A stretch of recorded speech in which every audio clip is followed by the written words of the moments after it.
Listen, you can speak now. Luan, help me. Okay, si Baarat, isang Nepali na member ng Presbyterian Church. Okay? So I asked him na if you die right now, that if your soul is going to heaven. So he is not sure. No. So inausap ko sa kwarto.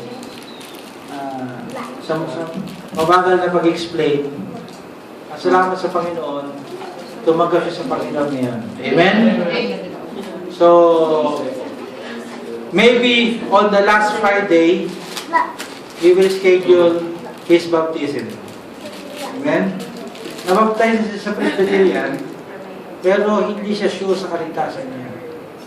So, ako ay ayaw ko siyang maging assuming na Christian siya. Amen? So help him and also Brother Luan na palagi siyang itulungan. The same with Brother Pedro. Okay? So you can speak, tell your name and what is your church. Come Luan, help him. Tell your church in Nepal and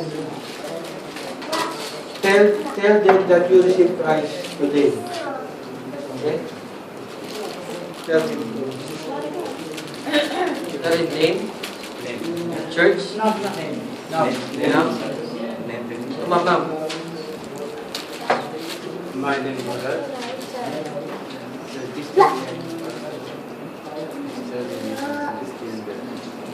Christian Baptist Church. Today accepted Jesus. What is the date?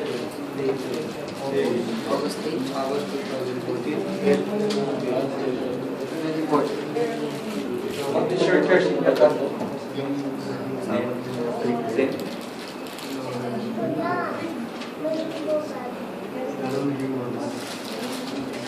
Presbyterian?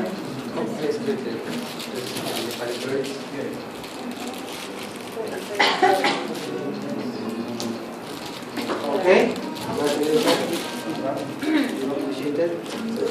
Okay, amen, mga kapatid.